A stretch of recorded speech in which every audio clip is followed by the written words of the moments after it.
This classic episode of The Electric Playground is brought to you by P&P Games, your source for everything video games. Support the partners that support Electric Playground. Remember, this episode first aired in 2001. Welcome to The Electric Playground. We're your window on the world of video games. Speaking of windows, we got a couple of great PC games on the show today. Today on the show, we take a look at the NBA games from EA Sports. We hit the waves in Transworld Surf. We visit graphics chip makers NVIDIA. And Tommy and I review games from the tracks.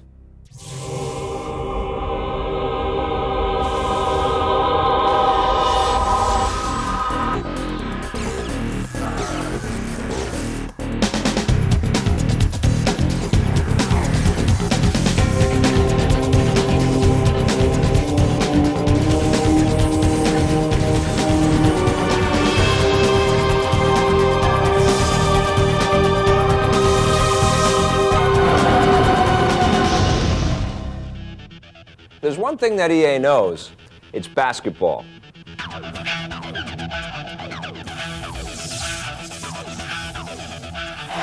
So Rory and I decided to take a little break, sit down, and talk about the NBA games this year. So let's talk about NBA Live 2002. We got Stephen Francis, a lot of cool athletes. How is that working with people like that? A lot of these guys are really big gamers, and so they come in and they can talk to us in gaming terms, because it's hard if somebody hasn't played a video game to kind of say, hey, this is what we would like to do. So what's really nice for somebody like a Steve Francis is he brings his experience of NBA, but also his experience as a gamer. So he can kind of talk to us in terms that we can go, okay, we get that, and yeah, that will make the game better. I'm here with NBA star Stephen Francis. How do you like the NBA lineup that EA has? I think that's probably the best game that they have. They've changed so many different things from widen the basketball lane to the new NBA rules, which we have. You can play zone defense and also 8 seconds to bring the ball past half court. So are you happy with the way your character looks? I mean, are your moves accurate? Everything is accurate, from the haircut to the tattoo I have on my arm. In NBA Live, you've got actual athletes and they have their stats and everything. How does it work in Street? Well, in Street we have the NBA, which really helped, so that you have your, all your star or hero players. So you have Shaq, or you have, Steve Francis. I mean, so you can choose them, or we've actually created a bunch of original characters, and we've kind of told a story about them. Tell me how you came about with some of the moves that are pretty dramatic. What they started to do is look at the street culture of basketball that's really coming into play right now. And they were watching the moves that just a regular player in like Rucker Park in New York would have. And so we brought them in and we motion captured these guys doing these crazy moves. And then we just exaggerated it a little bit, Hey, we're here with Marcus Camby. Now I'm playing some games here and I'm seeing you in them. What are you thinking of all that? It's just like another dream come true. Like it's a dream come true for me to play in the NBA, then to come home and get to be yourself on the video game, actually. I mean, they even got my tattoos on it, so I mean, they're really getting in depth with it. Which character do you like better? Do you like your street Marcus or the live Marcus? I love the street Marcus, because you get to do a lot of crazy things that normally I can't do. So, I mean, it's not realistic, but it's a lot more fun.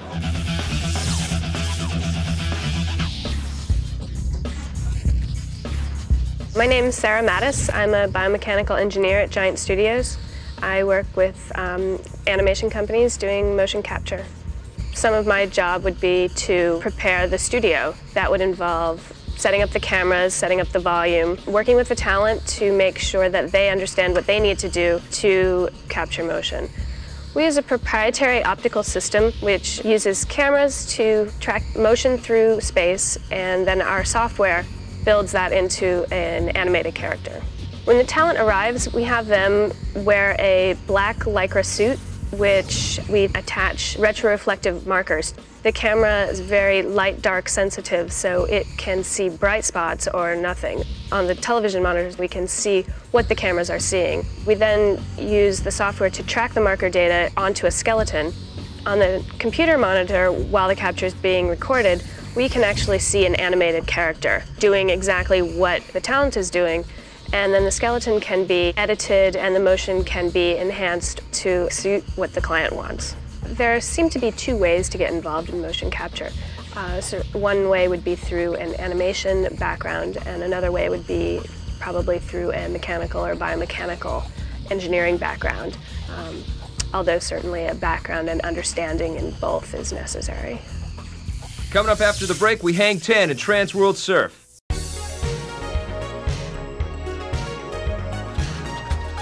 Oh, hey, thanks for taking the time to watch EP Classic every Saturday morning, for spreading the word and supporting PNP Games if you're able. You know, you'd mind if I take this, do you? I've been waiting for a call back from this customer all day. Thank you. Hi, this is Lee from PNP Games. Yes, I was calling about that copy of Michael Jackson's Moonwalker for the Sega Genesis you requested. Well, yes, it is previously owned, but it's mint condition, clean, tested, backed by our guarantee. Yes, the whole game is included on the cartridge.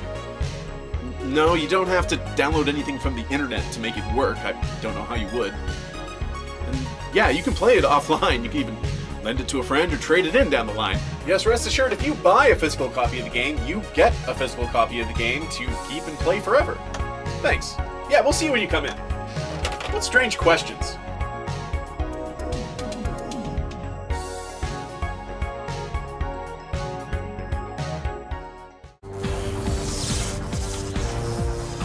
I wanted to know, if with the video game movies that are coming out this year, if you would have any interest in appearing in something like a Tomb Raider or something like that. Yeah, maybe. I mean, it would have to be. It would have to be like an interesting story, not just for the sake of like making a video game. Do you play games at all? Do you play video games? I did. I played Tekken for a while. I was really into Tekken. Tekken. Yeah. Why Tekken? It's the kind of fighting game where you don't actually have to do anything. You just push a lot of buttons and stuff happens. And I thought I was good. Were you pretty good? Yeah, but not really. No.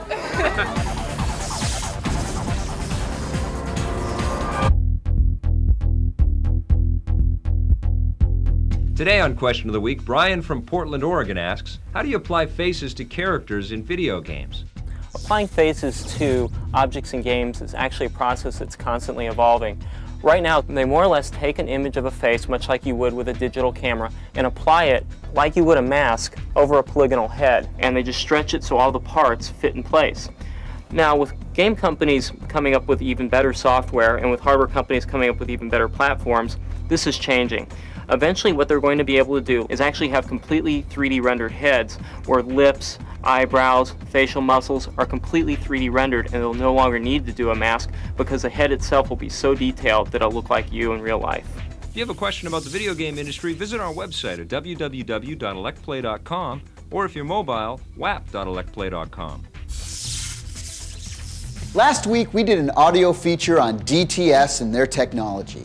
Well, this week, we're going to talk to the guys over at Dolby who have been enhancing video game audio for nearly 10 years.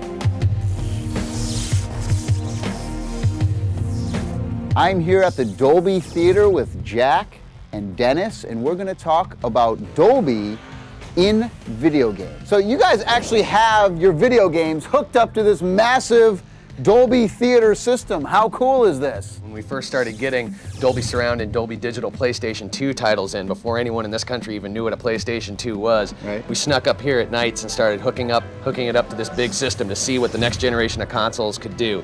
We wanted to see if we truly were carrying over the cinematic sound onto the big screen. And you know what? A lot of people were coming in here saying, hey, what movie are you watching? We were saying, no, this is a video game. So Dennis, explain to me then all the different types of Dolby. I know there's Dolby Digital, there's Dolby Surround, there's Dolby Pro Logic. Dolby's a provider, a licensor of various technologies. But those technologies really center around getting the consumer what they need from the format they happen to be in at the time. For instance, let's say you have 2-channel traditional stereo. You want to have surround sound. That's where Dolby Surround comes in. Secondly, you might have a newer format device, for instance, that uses, digital cable, a single connector. That's Dolby Digital. And we even have a technology in between called Dolby Surround Pro Logic 2 that lets you get that full 5.1 channel experience. Dolby Pro Logic 2, go into it a little bit with me. You create your game in 5.1 just like you would do normally for Dolby Digital. And Dolby Pro Logic 2 will allow you to fold those 5.1 channels down into 2, just like folding up a piece of paper into something smaller.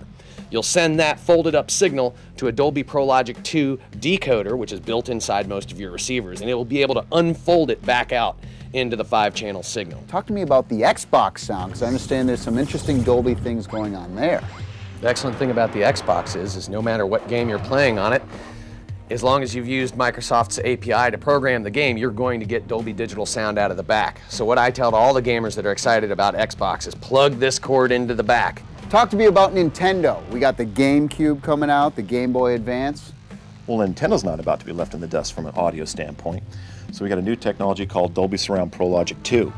And that can go on the GameCube, can go on the Game Boy Advance, and you can actually take those platforms, plug them right into a surround encoder and have incredible 5.1 surround sound. Well, there you go. It's the crusade against bad, muffled audio in video games. And I tell you, I'm holding the flag out front for you guys.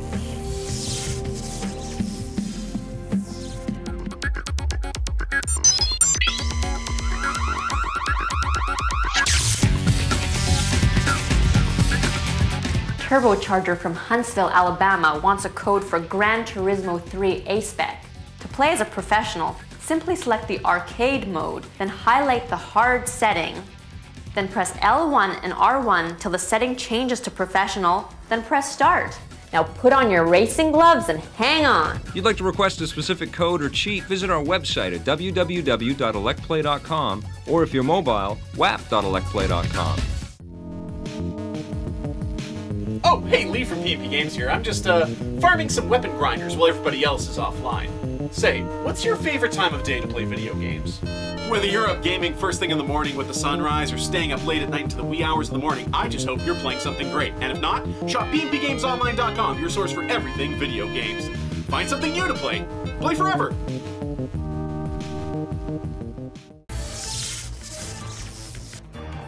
NVIDIA has made a name for itself in the computer industry as a leader in graphics hardware. They've also just entered the video game console market by providing the graphics chipset in the Microsoft Xbox. Needless to say, we had lots of great reasons to go see NVIDIA. We're here with Tony Tomasi at NVIDIA, and he's going to tell us all about the new products that these guys make, plus all of the different sort of fields that they're into. And I'll tell you something, they're into a lot of different things, including the Xbox. Now, explain to me, why are you guys building so many different products for so many different people out there? Fundamentally, NVIDIA feels that we can add value by building graphics processors for every pixel on the planet. Right. The value that we bring is the algorithms and the innovation that we can bring for 3D graphics. And that implies consumer electronics, workstations, Macintosh, PC, anywhere where there's a pixel, we want to be driving it. Explain what some of these things are. Okay. What are we looking at Sure. behind us? Over my right-hand shoulder, you see GeForce 3. That's currently the most powerful graphics processor available on the planet. The big innovation there is we've made the processor fully programmable. Essentially, it's capable of running essentially special effects, like the movie industry does, but in real time. So what games would you say best utilize the NVIDIA GeForce 3? Some of the most exciting games that I've seen that utilize GeForce 3 technology are actually coming out first on the Xbox. Things like a game called Shrek. The little Shrek character looks just like the movie. Totally stunning kind of visuals. The coolest thing, though, is the mobile graphics processing notebook. Gamers can take these things on the road and they're playing. That's right. For the first time, they have essentially what I call useful, real 3D graphics for the road. So you could actually play Quake 3 or Unreal Tournament on a laptop now and it would look smoking fast. Absolutely. This is really cool. Now, what is this? That's a wafer. So this is the fundamental building block of chips. Before you see all these little squares on this silicon, these are basically etched onto the silicon with a laser. In one little square here, there's about 25 million transistors and all the little wires necessary to hook all that stuff up. And this is a GeForce 3 board. This is what you'd slap into your PC to get cool 3D graphics. And this has a whole bunch of chips and stuff. Underneath this heatsink here is the GeForce 3. Okay. Underneath these heat sinks here is the memory which the GeForce 3 talks to. What does that mean for game playing? It'll look less like a game. And that's really what we're all trying to do here, is make real-time graphics that look as good as or better than Final Fantasy or even as good as Jurassic Park or even Reality. Angel Studios is promising to deliver a game that will do for surfing what Tony Hawk's Pro Skater has done for skateboarding. The game's called Transworld Surf, and it's headed towards an Xbox near you. Hey, I'm with Louis Gigliotti, who is the producer for Transworld Surf. I'm really looking forward to this. Are we kind of talking it's like a Tony Hawk style game, but it's on surfboards? Definitely, the controls are real similar. Yep. It's really, it incorporates a lot of traditional surfing elements, getting barrel, carving, but we definitely are pushing the envelope as far as a lot of skate-oriented tricks are in this game, and also huge airs. You can bust 30-foot kick flips to body varials. For me, I mean, when I think about surfing, I would think that it's one of the most difficult sports to recreate in a video game. We really wanted to tackle a real-world environment with actual sets of waves rolling in that you can duck dive, different speed, size, shape. How do you approach random sets of waves in your environment and being able to trick off of them? You have to understand the mechanics of surfing. Right. Having a company that's 2 minutes from the beach helps out. I imagine that since you guys are working on a surfing game, it's sort of like field research. You have to get out on boards every day at least, once a day. I'll tell you what, as the producer on the project, I don't necessarily encourage daily research and development. Right. Who are the pro boarders that are in your game? We got Christian Fletcher, Rochelle Ballard, Andy Irons, Fred Patachia, and Rat Boy Collins. Go Rat Boy! Go Rat Boy. How do you guys create the illusion of being in three-dimensional water? We had a few people prototyping for a few months, just trying to create as realistic a water environment as possible. One thing about our game is not only are there actual waves coming in, there's an underwater world as well. There's sea life, there's sharks. We have this meter in our game.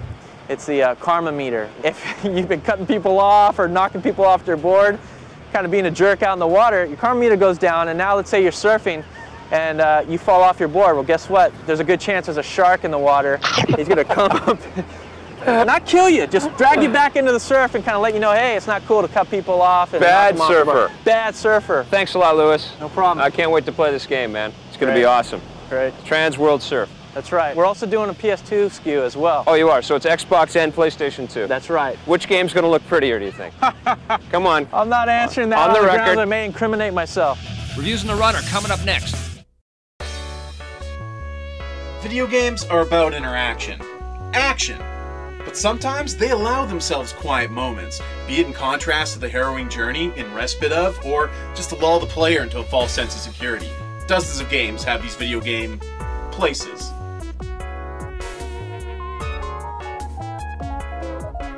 The opening of Echo the Dolphin sees our hero just chilling with his pod. You can use the A button to communicate with your family members. Whoa, deep bro. You can stay here perpetually if you choose, but as soon as Echo leaps too high out of the water, disaster strikes.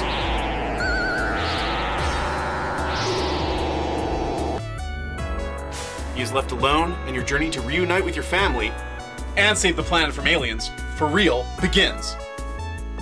What are some of your favorite video game quiet places? Be it relaxing in the village of Calm after escaping Shinra pursuers in Final Fantasy 7, or gleefully jumping around Peach's castle before you learn she's been absconded with in Mario 64. Remember, smell the roses and play forever.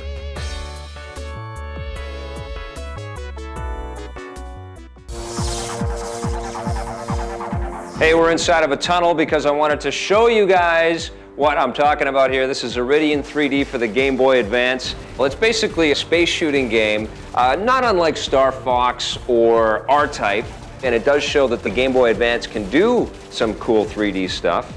Definitely the environments around the ship as they're scaling towards you and you're flying into them look very cool, but the ships themselves and all of the enemy ships look very pasted on and two-dimensional. Because you've got so many things attacking you at the same time and there's nowhere to go, it does up the difficulty level and it makes the game very challenging, but it also feels a little frustrating and a little cheap. I was impressed by the technology that's a part of this game, but I was definitely let down by the gameplay. So I'm going to give Iridion 3D a 6 out of 10. I think you should check this game out to see what the Game Boy Advance is capable of, but I definitely wouldn't recommend buying it.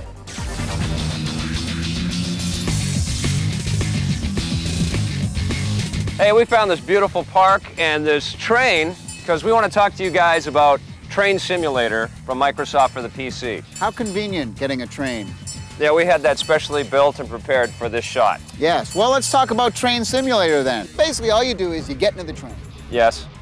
You drive the train. There's a couple of other things that they've added to the thing, like sometimes you can turn right or turn left. Yeah, you get to deal with keeping a tight schedule, and that can be very frantic because the track changes from time to time. Frantic wouldn't be a word I would use to describe Train Simulator. You're going to know everything about electric, diesel, and steam engine trains. It's not a game that falls short in what it is supposed to be. It Yeah. hits all those points. But for me to recommend to you to go out and have fun buying this, I can't do it, and I have to give it a 3.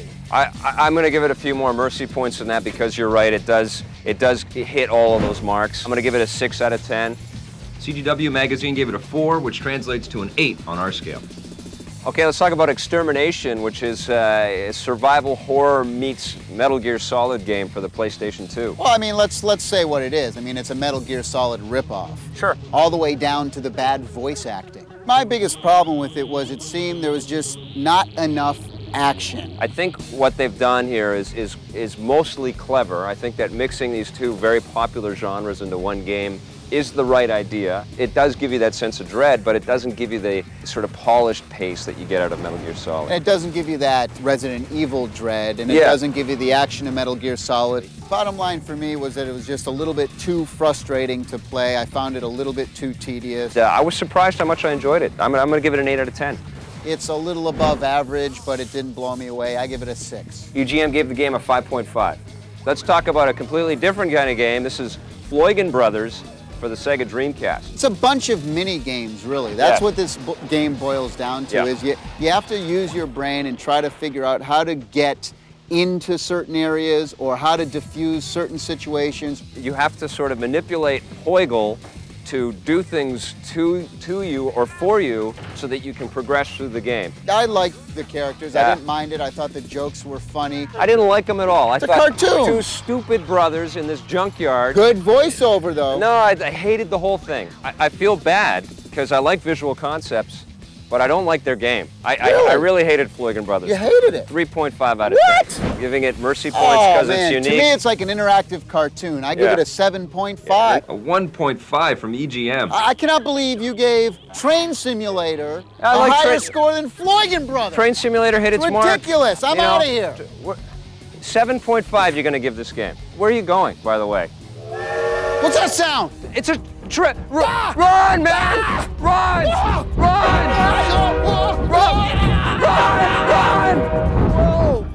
Here's a recap on our reviews, including scores from Electronic Gaming Monthly and Computer Gaming World.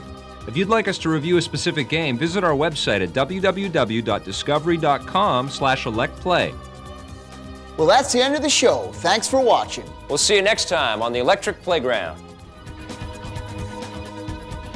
That's kind of like the gameplay a little bit, isn't it? I mean, well, you know, Train Simulator is you get to drive a train. Yes. And I'm sure as the engineer of this pretend you're a mountain lion. I'm going to be a grizzly bear. Ready? Okay. Okay. That joke didn't go over too well. They're not scared. No. All right. Okay, you ready? But, okay.